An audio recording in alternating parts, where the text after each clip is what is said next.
Je pense que ce sont les Africains qui doivent se sentir tout à fait responsables pour prendre leur destin en main. Si l'Occident devait les aider, ce serait déjà fait. Et il suffit de mettre l'équivalent du budget de la Coupe du Monde dans un pays africain en même temps que la Coupe du Monde. Chaque année, enfin chaque Coupe du Monde, si on faisait ça, tous les pays africains seraient déjà développés. Ce n'est pas une question de moyens, c'est une question de politique. Et une question de prise de conscience. Oui. Je ne comprends pas que les Africains puissent se mettre toujours, il faut nous aider, il faut nous aider. Mais non, quand votre maison brûle, vous n'attendez pas le voisin, vous commencez à éteindre.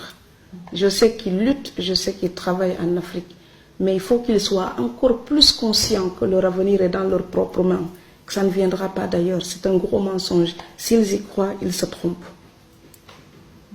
Maintenant, peut-être que je suis pessimiste en disant ça, mais je ne peux pas dire le contraire parce que je ne le crois pas. Parce que moi, quand je me cassais la gueule, il n'y a personne qui est venu me sauver. Donc, et je pense qu'on peut mettre ça à l'échelle d'un village, d'un pays et d'un continent. Il y a la solidarité traditionnelle africaine qui était là pour aider les plus démunis entre nous. Maintenant, il faut oser dire qu'elle est devenue aussi trafiquée, elle est tronquée, elle est hypocrite. Vous avez des tas de feignants qui sont là, qui vivent sur le dos des autres comme des saprofites. Donc, si je ne travaille pas, mon cousin, ma cousine ou ma soeur ou mon frère va me donner à manger. Ce n'est pas une vie. À un moment donné, il faut se dire, tout le monde a la responsabilité d'assumer son existence. Et on n'a pas les mêmes chances.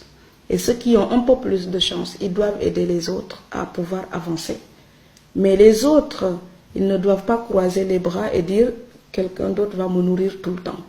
Il faut que l'Afrique perde aussi ça.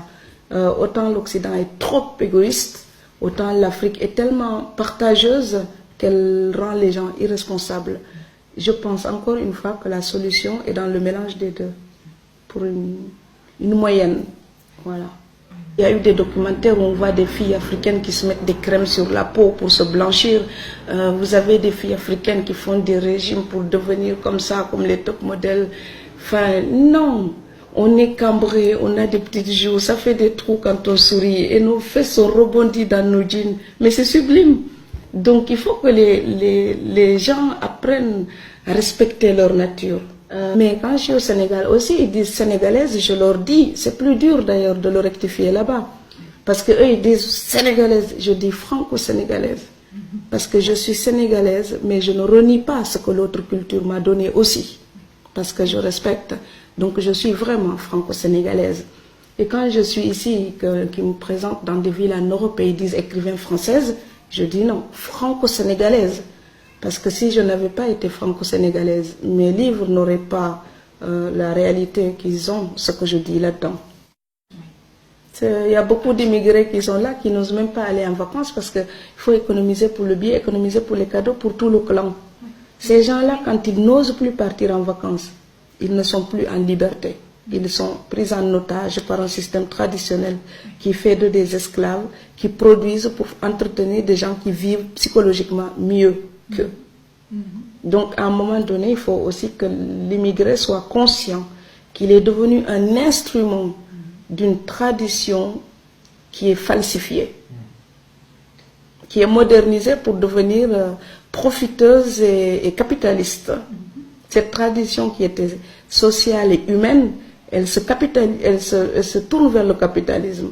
Donc on profite de l'autre pour mieux garder le peu de choses qu'on a. L'immigré ne doit pas accepter ça. Il ne faut pas mentir aux nôtres. C'est à nous les immigrés d'enlever le mensonge des immigrés pour l'apparence. C'est confortable d'arriver au pays de faire comme si on roulait en Jaguar en Europe et avec un jet privé, alors qu'on était simplement boy ou femme de ménage ou quelqu'un qui souffre dans un travail très très dur et mal payé.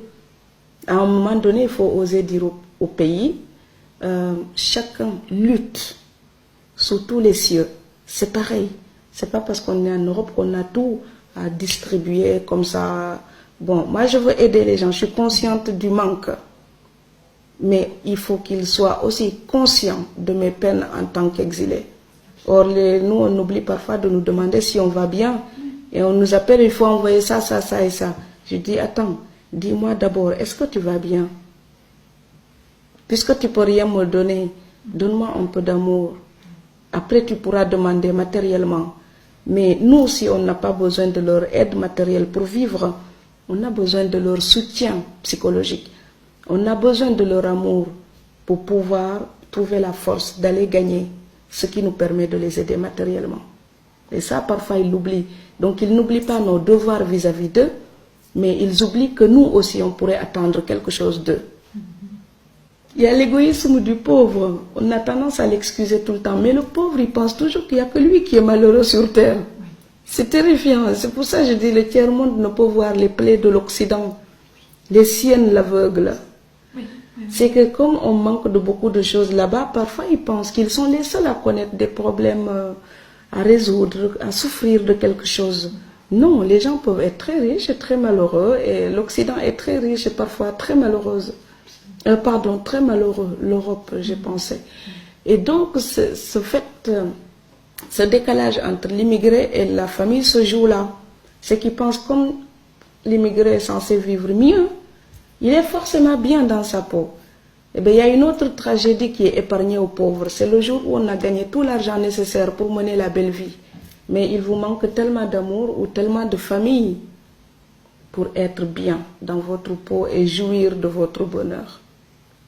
Et ça, les pauvres, ils ne pensent pas ça. Ils pensent juste à ce qui leur manque. C'est peut-être une chance d'ailleurs. Et en écrivant, j'ai voulu mettre l'absurde jusqu'au bout. C'est-à-dire quand les gens sont capables d'une certaine bêtise, ce n'est pas la peine de rectifier tout de suite. Il faut les laisser aller jusqu'au bout de leur bêtise. Quand ils cognent au mur, ils reviennent tout seuls et ils respectent. Il y a dans le visage de l'emploi et puis Cunégonde à la bibliothèque, il y avait un patron, quand j'arrivais, il disait « Ah, Cunégonde est arrivé !» Et Cunégonde, c'est un personnage horrible de Candide de Voltaire. Et il disait ça pourquoi? Parce qu'il pense que je ne pouvais pas comprendre la référence littéraire. Et un jour, on s'est réellement croisés à la Bibliothèque nationale de Strasbourg. Et c'est seulement là qu'il a compris que je faisais des études de lettres et que quand il disait ces mauvaises choses, j'étais tout à fait capable de comprendre. Et ce jour-là, ce n'était pas moi qui étais l'idiote, c'était lui l'imbécile. Mais je préfère le rire